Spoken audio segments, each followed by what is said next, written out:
singgah kala singgah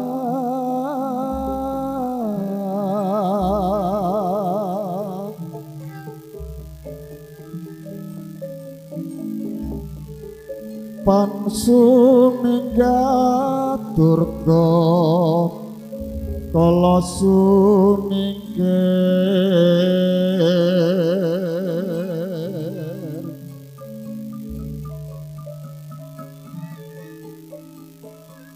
sing ngomong sing ngulu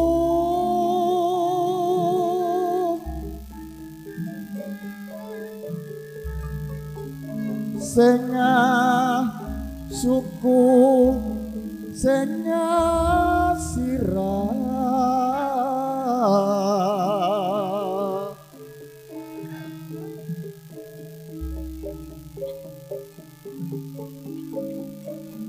sing atenggak kelawan tolo sing butuh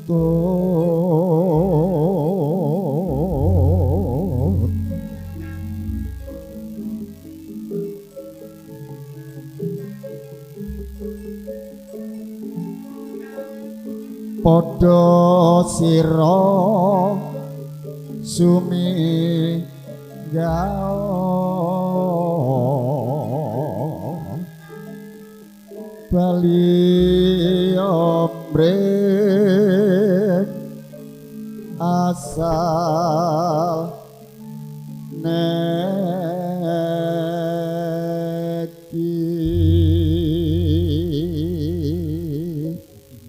panunan nolak balak sengkala saking bumi dusun Mojonggol dengeri kalanggan punika wonten dalem agung ingkang ngamugati nggih Bapak Dodi Sutaman akhiripun netepi darmanipun asepuh kepareng angrakit Sekar Cempaka Mulya Amula Suta Marja Siwengkang Putri nenggih Nimas Kusumanen Ayu Depi Gusman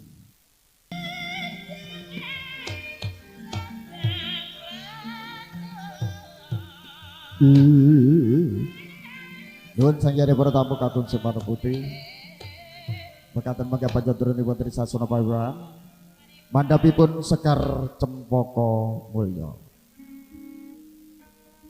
kayuning Purwasa jati pangira jagat godhong kinaryara membe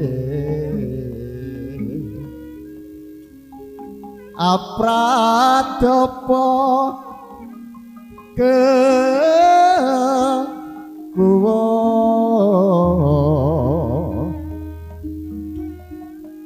kembang lintang saloka langit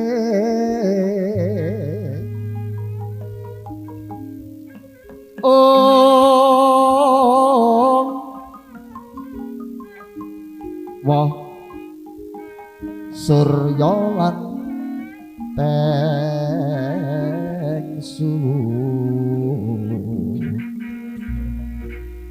Nuwun sanjane para tamu kakung Semana Putri ingkang kirmatan tumapakipun adicara panggihipun pinanganten narsa kawiwitan kepareng kula aturi jumeneng sawetawis barang pakurmatan rawuhipun Sang Sri Atmaja pinanganten kakung Jengkar saking sasana Palreman Allahumma sholli ala sayyidina Muhammad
Shollu ala Nabi Muhammad.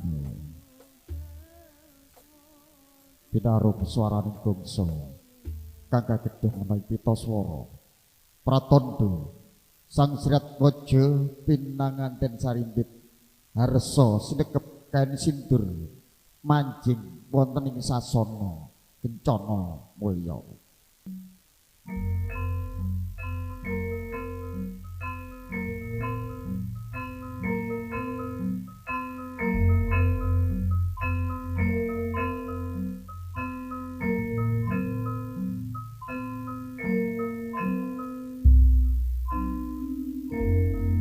Ana tejo angeng wong tejane ngangemu Praba. Tejaning Sang Sriat Waja pinanganten sarimbit kang wis sinekepan lan gendong manjing ana ing sasana kencana mulya. Ana wujuding kain sindur kang awarna retna dalan seta. Abang dumadi saking pakertining ibu, dene kang putih dumadi saking pakertining bapa. Panjenenganipun Bapa Dodi Sutaman minangka patulada patuladanipun ingkang putra. Ngimuti dawuh pangandikanipun para winasis seratipun Ki Hajar Dewantara ing ngarsa Suntulada ing madya mangun karsa tutpuri handayani. Linala sujute kaing sindur tumuli ana timbang pangkon. Sang Sriat Waja pinanganten sarimbit kapangku katimbang kaya dhuk rikalaning isih timur. Tumungti kanthi lon-lonan anggonya ngendika ingkang ibu kanthi aris ramane abot ndi ramane padha abote ibune. Senajan putra mantu kanggep kaya dening putrane dhewe. Paripurna timbang bangkon. Tumuli panjenenganipun Sang Sriat Waja pinanganten sarimbit kalenggahaken wonten ing kursi gading dapar denta. Kawini suda dadi raja sedina ratu sedalu. Ger lenggah kanthi jengjem tentrem ayem bali wis mamulya nak. Nuwun sendika dawuh Kanjeng Rama. Kanthi lon-lonan anggonya lenggah kanthi jenak kepenak paripurna kalajengaken adicara kacar kucur. Sampun kacar kucur tapa kaya Bapak.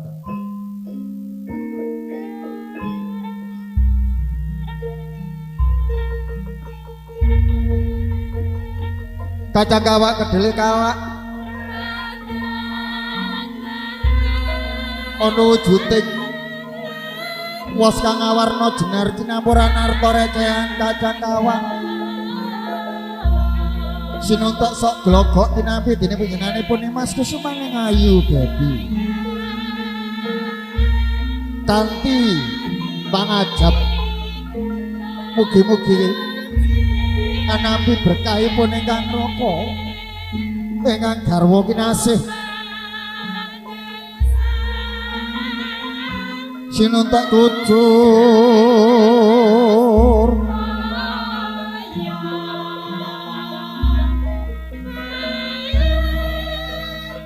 linemekan tilam lapus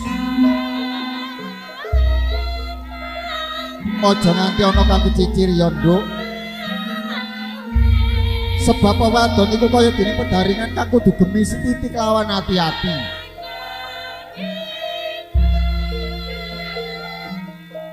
Wis sinuntek dening Dimas Bagus Atus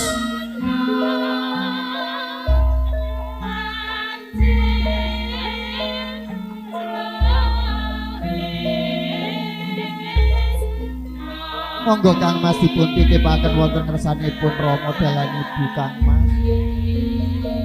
Rama dalan ibu titip berkaipun Kang Mas mugi ndadosaken sukornanipun Kanjeng Ibu dalan Rama. Nggih. Tak sampene ana padaringan gak kuncine ana gedhong kencana ya nggih.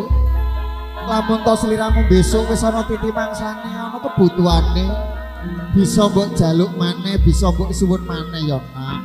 Sendika dawuh Rama. Kalajengaken Gembul Bujono Dahar Kelima Dahar Walima kanthi pangajap ana dahar bebarengan ora ana padha ngupadi sebab jodoh pinesti ana ngersani Gusti Kang Akarya jagat. Kang Mas monggo kula aturi dahar Kang Mas sawetawis saking kawula masak kala wau pangapunten namung nyayur dagingnya dipegang janggute. Bismillahirrahmanirrahim. Gantian Mbak Debi sing dulang coba no pinggirin dok sing gosong ya Ndek.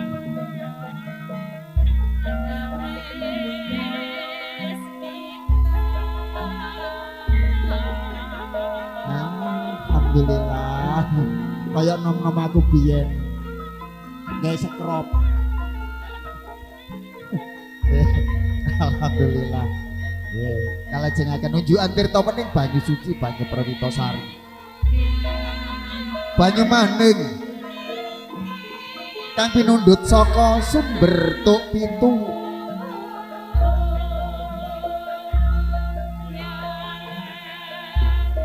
Yobe dewe.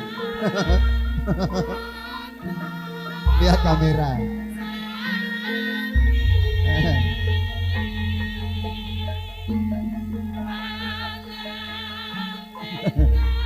Alhamdulillah. Moga-moga bisa menepake kalbunira menengake atinira. Anggone bebrayan jodoh pinesti ana ngersani Gusti datan bisa ana kang bisa pisahake amung pati.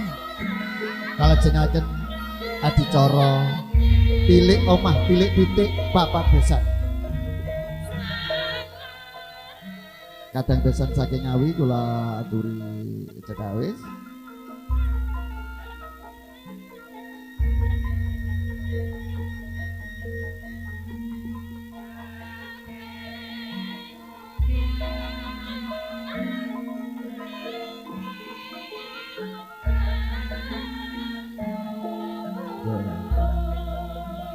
Mandap Pak dadi kula aturi mandap rumiyin.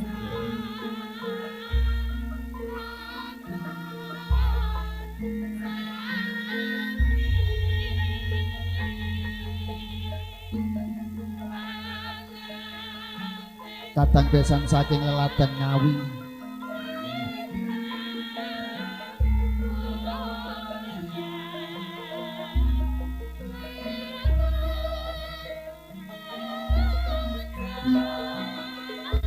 Assalamualaikum. Waalaikumsalam.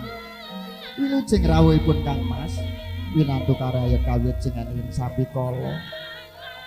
Niki wau beton apa kok broyot-broyot alah ngrambil sak janjang.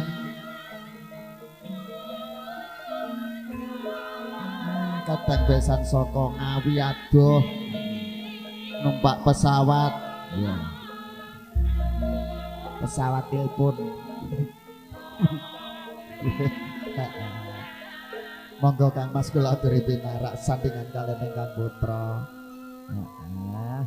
Ya, jan kadang besan iki rawuh ket jam 4 isuk mau kok nduk ngono jajong. Nggih, pinarak nggih. Keping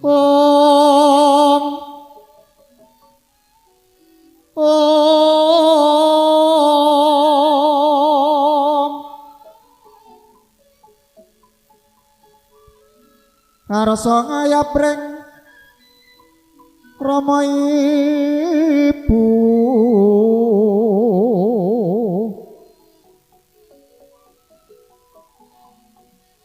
ngepas curiganira mewah canelo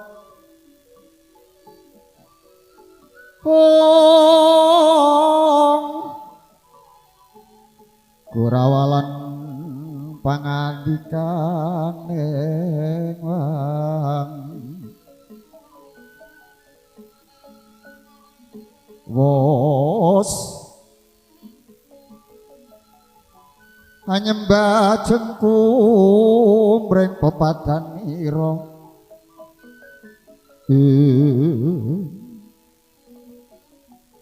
Rama pepundhen kula Rama bekti kula katur kanja wonten ngarsa paduka Rama paduka ingkang sampun ngukir jiwa raganipun ingkang putripun Debi Rama nger putraku wong ayu sepira gedene kaluputanmu wong tuwa wis gedhe pangapurane nger sliramu wong adon lho Nak kudu bekti marang garwamu pun sendika dawuh Kanjeng Rama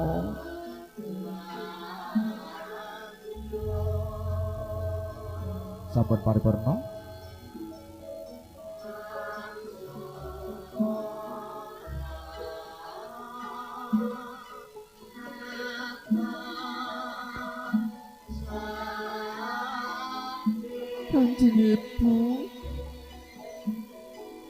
Kanjeng Ibu sesembahanipun ingkang putri paduka pun Debi Ibu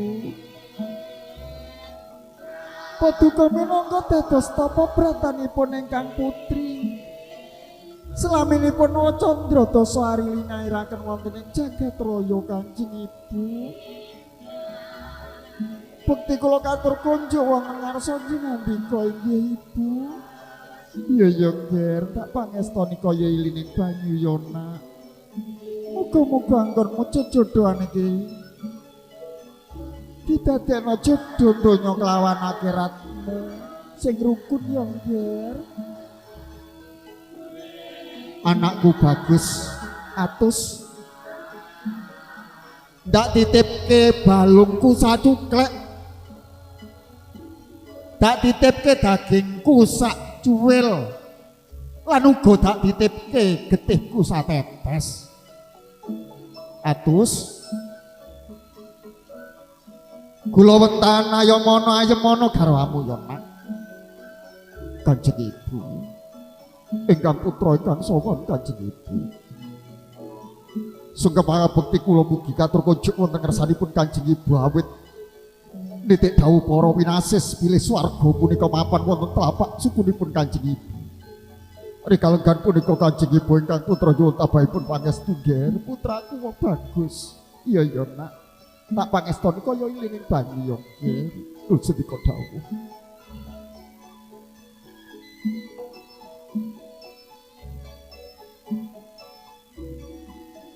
anakku bocah ayu Debi tompon kanthi lega-leganing atimu jodoh iki wis penesti ya nggih inggih Kanjeng Rama Kanjeng Rama pepundhen kula ingkang ngukir jiwa raga kula bebasan saya Rina Sarina pantaraning rati kanggih kula wentah ingkang putra pun atus nyuwun tabahipun pangestu Kanjeng Rama ya Nak tak pangestoni mung welingi Kanjeng Rama nggih siji bekti marang wong tuamu loro karone aja bedak-bedakno ndi maratuwa lan ndi wong tuamu dhewe kula wentan garwamu ya Nak aja mbok gawe tangi sebab tetes sing luwing bojomu kaya dening nyumpet rejekining anggonmu ndolek sandang kalawan pangan inggih Kanjeng Rama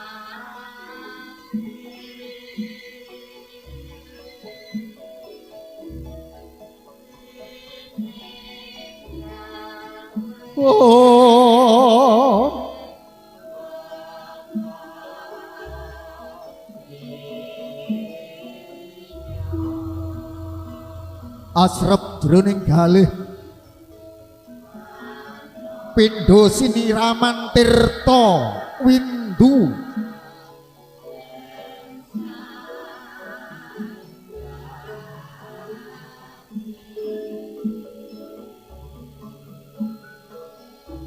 datan kono apa pangandikanipun Rama dalan ibu Sang Sriat Maja pinanganten serimbit nglumpruk kaya kapuk jegegreg kaya tugu Sinukarta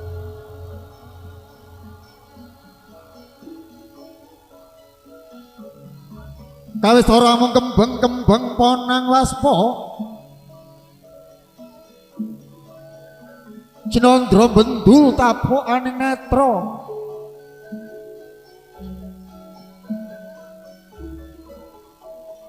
tumete sing ponang waspa tinibol ning pangkonira Rama dalan ibu Cinandra kaya dening Muntiara rinunci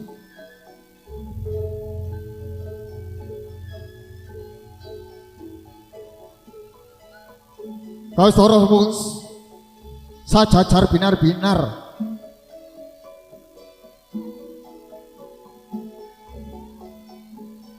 aneng sasana rinengga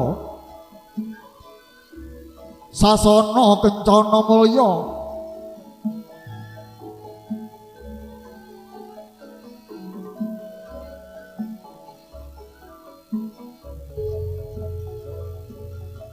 Pindha Raja sedina ratu sedalu Candra candraning Sang Sriat Maja pinanganten kakung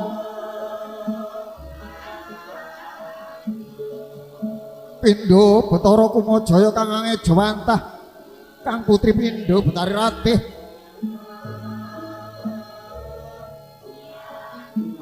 dasar Candra candraning Sang Sriat Maja pinanganten putri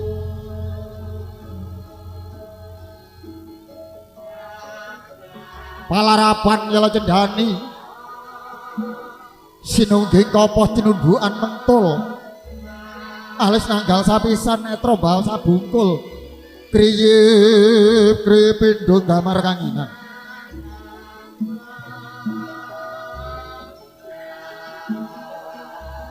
krana nira runggih pipi jeruk sajuring lati manggis karengat Jangga manglung pindho kaluwung pamidhangane katon raju Mas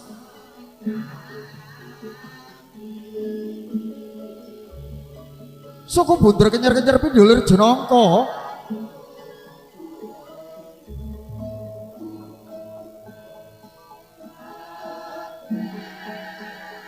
sirgra lenggah aneng sasana kencana mulya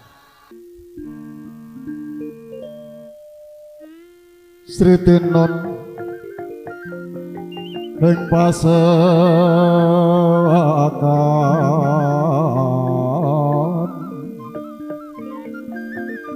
busana maneka warna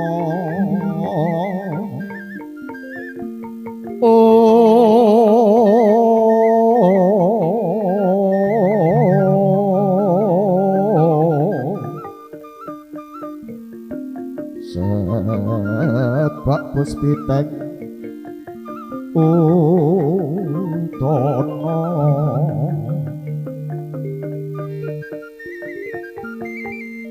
yang panjraing kang sarwara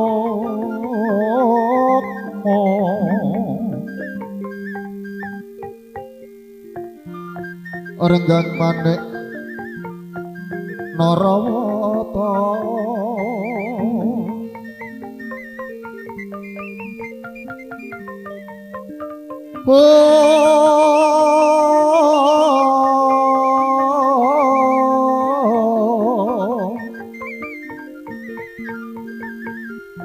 Prabu Samandra sumerat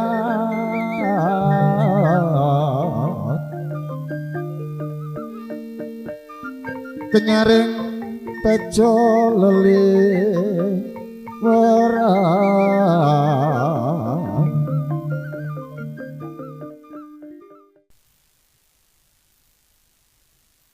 Assalamualaikum warahmatullahi wabarakatuh. Nang wono salam kulaan kopi sing jawab salam muga-muga tak dongakno akeh rezeki. Godhong salam ceblok plumah muga-muga sing jawab salam tak dongakno keluargane barokah. Godhong salam warnane ijo muga-muga sing jomblo-jomblo ndang oleh jodoh. Kaya rondo ya sing muni amin nduk mburi dhewe. Assalamualaikum warahmatullahi wabarakatuh. Sunatur Rasul sepindah malih monggo dijawab bareng-bareng mergo salam niku wajib dijawab. Soale salam niku kaya dene donga. Assalamualaikum warahmatullahi wabarakatuh. A'udzu billahi minasyaitonir rajim. Bismillahirrahmanirrahim. Alhamdulillahirabbil alamin wassalatu wassalamu ala asrofil anbiya'i wa mursalin Sayyidina wa maulana Muhammadin wa ala alihi wa sahbihi ajma'in. Rabbis shrahli sadri wa yassir li amri wa hlul 'uqdatam min lisani yafqahu qawli. Amma ba'd. Katur pangarsanipun para alim, para ulama ingkang tansah kala taati saha kala dherekaken sedaya patpah-patpahipun. Para kiai, bunyai ingkang dayat kinabekten, para sepuh bini sepuh, aji sepuh ingkang dipun sepuhaken wonten ing dusun Mojonggul, Desa Bareng, Kecamatan Bareng, wewengkon Bumi Jombang ingkang kono ing pamawas, lebda ing pitutur marsudi dhateng reheng tata krami minangka panuntun kiblating panembah ingkang dayat kinabekten. Para pangemban-pangembating praja satriya mewah manggalanipun pemerintahan, Bapak Kepala Desa, Bapak Kasun, Bapak RT, Bapak RW, tokoh masyarakat, tokoh agama, sedayanipun ingkang kula hormati, wabil khusus keluarga besar saking Bapak Mulyono saking Laten Desa Gendingan, Kecamatan Widodaren, wewengkon Bumi Ngawi. Kakung Sumawono putri ingkang dhat kinurmatan keluarga agung Bapak Dodi Sutaman sakukuban ingkang dhat kinurmatan Sang Sri Atmaja pinanganten sarimpit ingkang kawengku ing kabahagiaan. Ing siang punika monggo kula dherekaken manunggal raos muji syukur dhateng ngersanipun Allah. Awit kula saha panjenengan sedaya tasih dipun takdiraken kaliyan Allah saged makempal wonten ing mriki majelis kanthi kawontenan sehat wal afiat bikaulina alhamdulillah rabbil alamin. Shalawat saha salam mugi tansah katur kunjuk dumateng junjungan kita baginda Rasulullah sallallahu alaihi wasallam ingkang sampun paring pinten-pinten pitedah tuntunan saha ajaran dumateng kula lan panjenengan sedaya ingkang kita tenggo-tenggo syafaatipun beliau benjang wonten ing yaumul akhir. Mugi-mugi kula lan panjenengan sedaya termasuk golonganipun Kanjeng umatipun Kanjeng Nabi Muhammad sallallahu alaihi wasallam. Nuwun sangjaning para tamu kakung Sumawono putri ingkang dhat kinurmatan. Saderengipun adicara kita wiwiti keranten ing wedal punika tasih dalam suasana Idul Fitri. Mila kula ngaturaken minal aidin wal faizin, ngaturaken sedaya kalepatan mohon maaf lahir batin.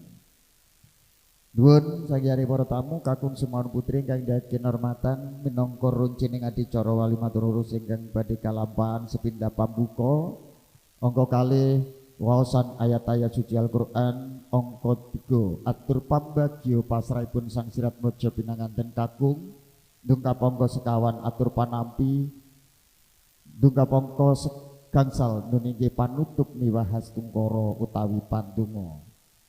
Saderengipun adicara kita wiwiti sumangga kita pikak waosan unggul Qur'an pangadab adicara ing purwa madya wasana tansah dipun barokah dening Allah Subhanahu wa taala. Al-Fatihah.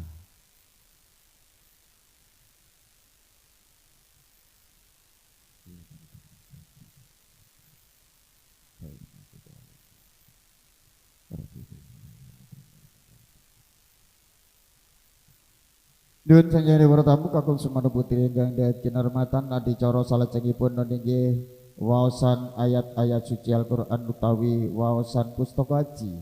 Ing rikalenggan punika badhe kawaos dening panjenenganipun Ustazah Lika wedal sasana swasana kawula semangkaaken sajekatipun. Shallu ala Nabi Muhammad.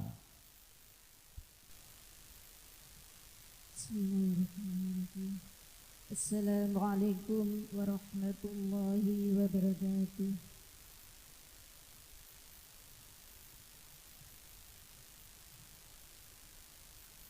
A'udzu billahi minasy syaithanir rajim.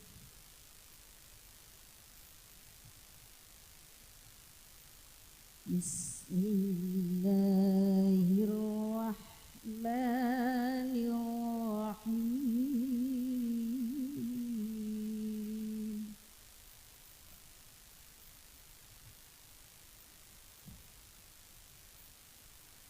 Ya ayyuhalladzina amanu anfiqu mimma razaqnakum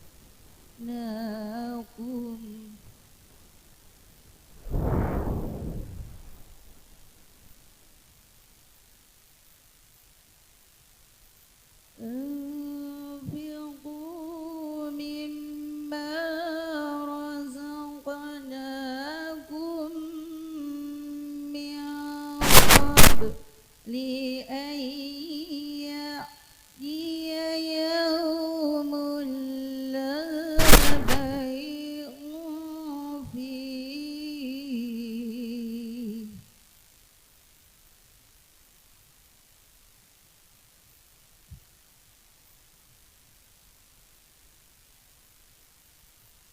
من قبل أن يأتي يوم لا بيع فيه ولا خلة ولا شفاعة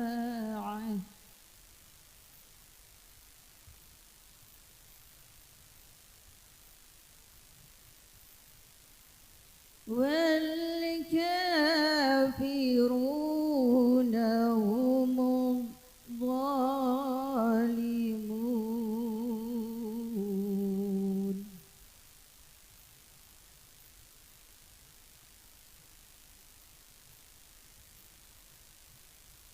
الله لا إله إلا هو الحي القيوم لا تأخذه سنة ولا نوم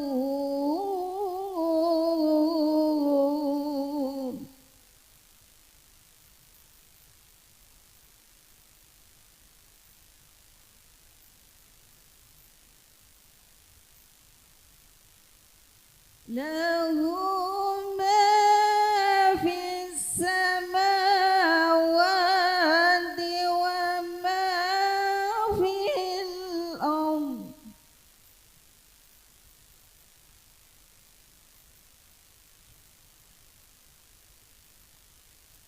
من ذا الذي يشفع عنده إلا بإذنه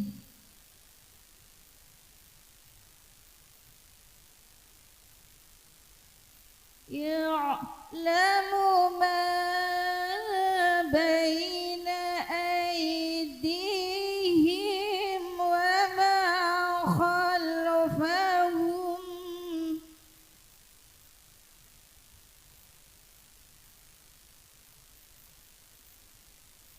ولا يحيطون بشيء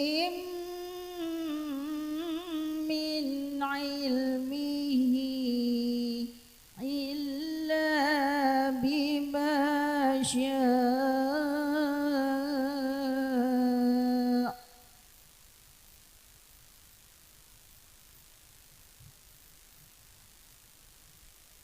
وسع كرسيه السماوات والأرض ولا يؤوده حفظهما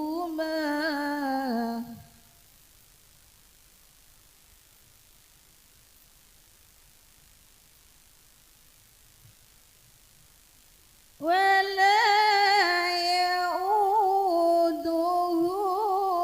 حفظهما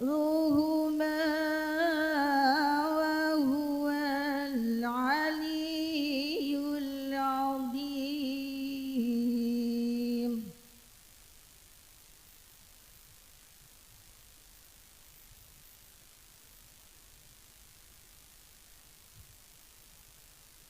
لا إكراه في الدين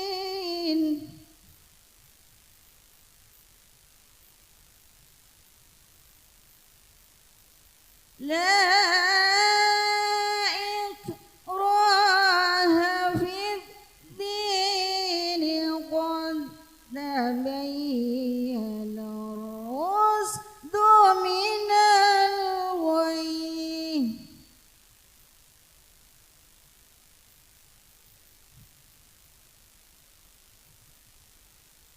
فمن يكفر بالطاغوت ويؤمن بالله فقد استمسك بالعروة الوثقى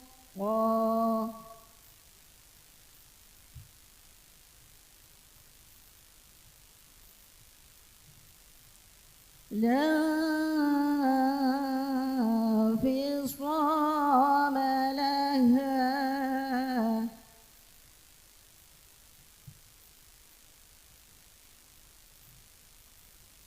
لا انفصام لها والله سميع عليم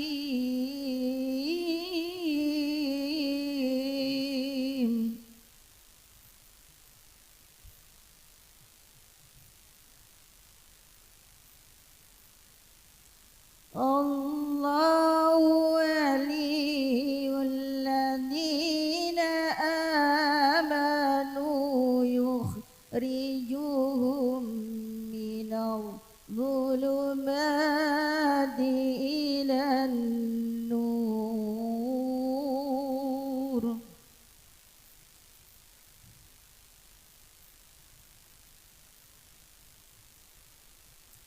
والذين كفروا أولياؤهم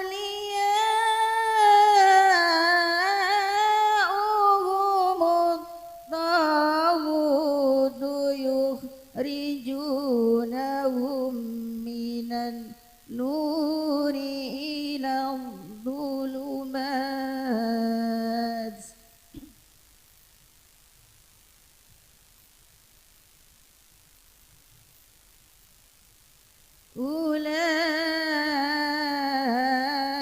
أولئك أصحاب النار هم فيها خالدون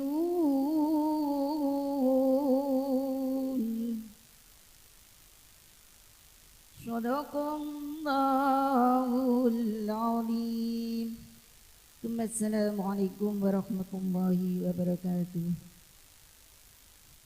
Sadaqallahul adzim. Maha besar segala firman-Nya, mugi-mugi wawasan ayat-ayat suci Al-Qur'an kala barokah dumateng kula lan panjenengan sami ingkang mirengaken langkung-langkung ingkang maos. Sesang sirat mojo pinanganten saripit anggenipun lomban wonten samudranipun bebrayan agung. Mugi-mugi tansah dipun barokah dening Allah Subhanahu wa taala dados keluarga ingkang sakinah mawaddah warahmah. Allahumma amin.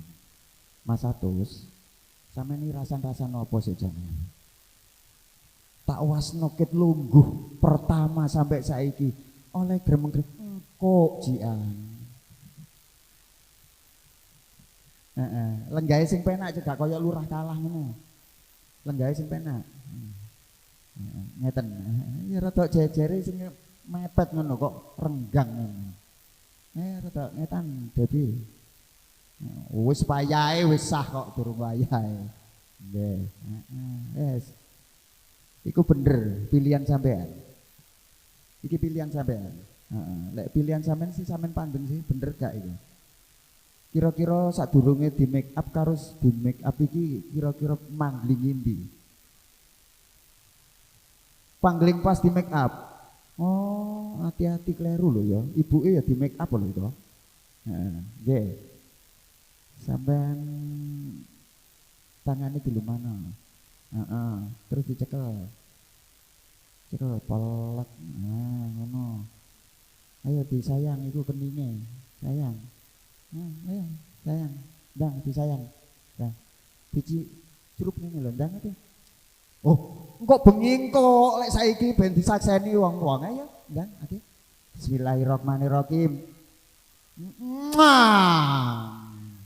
Salah. Yes. Bagaimana rasanya, Bung? Alhamdulillah. Pengin duwe anak pira? Debi, kalih mawon sampean. Kalih ngian dadi papat. Loro karo loro ya papat, nggih. Wis muga-muga barokah nggih.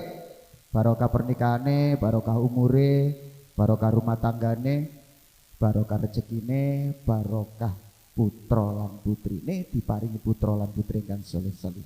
Allahumma amin. Mboten pareng dilepas, nggih. Ngono ae kok sampai bengi, nggih.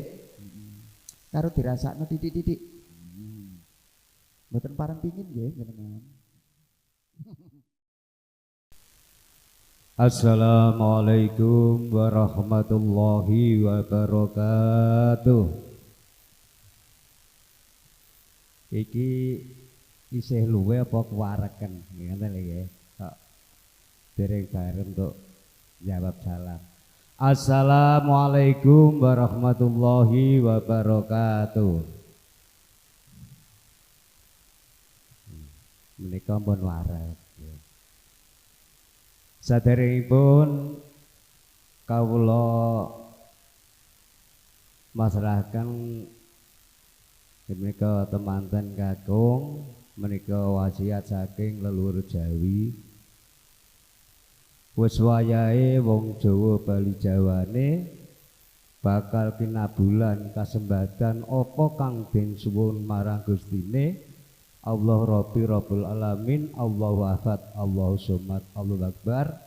Urip, urup, murup selawase, menang, menang, wenang. Alhamdulillahi Rabbil Alamin. Wassalatu wassalamu ala asyrafil mursalin Sayyidina wa habibina maulana Muhammadin wa ala alihi wa sahbihi ajma'in. La haula wa la quwwata illa billahil alil azim. Amma ba'du. Sugeng siang, sugeng lenggah kanthi mardu mardianing seksami kelawan kayun katur kunjuk dumateng para pepunden, para pinisepuh, para sepuh minggahipun dhateng aji sepuh ingkang satuhu kawula bektosi. Boten kalumpen para alim ulama rinten lawan dalu. Tansah sumanding dhateng wahyu kitab Ilahi minangka panuntun kiblating panembah maring Ilahi Rabbi ingkang mulya manggahipun Allah lan utusanipun. Ugi pangombyongipun temanten kakung inggih menika Brayat Agung Bapak Mulyono adalah Ibu Sri Marati ingkang mijil saking Desa Gendingan Kabupaten Ngawi. Ugi boten kata lumpem Brayat Agung Bapak Sutaman dalah Ibu Maymunah ingkang langgen wonten ing Desa Mojo Unggul. Sedayanipun ingkang kula hormati Muda Taruna Panggembaning Praja ingkang sami mahargaya wonten ing menika ingkang kula tresnani. Saderengipun monggo sareng-sareng kula dalah panjenengan kula dherekaken manengku puja puji ngaturaken puji syukur dhateng kersanipun zat ingkang maha kuwaos Allah Subhanahu wa taala bilih wonten kalodhangan menika kita sedaya tasih pinaringan nikmat kesehatan lahir batin dhahiriyah batiniyah saha niat kesempatan dhateng kita sedaya sehingga wonten ing pawuhan menika kita saged mahagarya inggih menika nak bagus atus mulya prahara dalah Roro Ayu Debi Gusman bin Sutatman Dedi Sutaman dalah garwa Ibu Maimunah kanthi rahayu wilujeng boten wonten alangan satunggal menapa-menapa.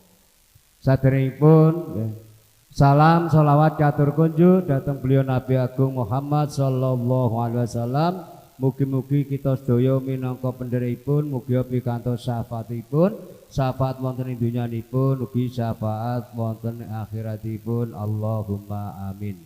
Salajengipun kula boten perlu matur kathah-kathah nggih amargi menika nggih ingkang sami lengkap ketinggalipun nggih sami napa nggih kesel nggih. Namung wasigati kawula minangka sesule saking Bapak Mulyana sepindah ngaturaken salam taklim katur Bapak Dedi Sutatman sakeluarga. Kaping kalihipun kawula nggih menika masrahaken keng atus mulya prahara dhateng Bapak Dedi Sutaman sakeluarga monggo anggenipun kawula wentas supados mangke anggenipun gebyut dhateng samudrane bangsa saged dados keluarga sakinah mawaddah warahmah fikudul qobimah. Kaping tekanipun sababenipun paripurna mangke kawula sarombongan nyuwun pamit kanthi pangedun para pinisepuh para bapak sedaya.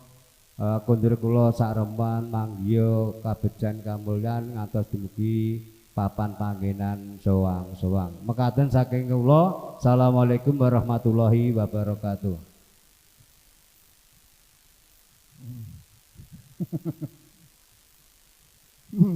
Borongan.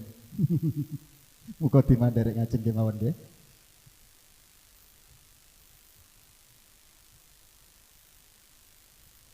Jam 11.16 menit ya.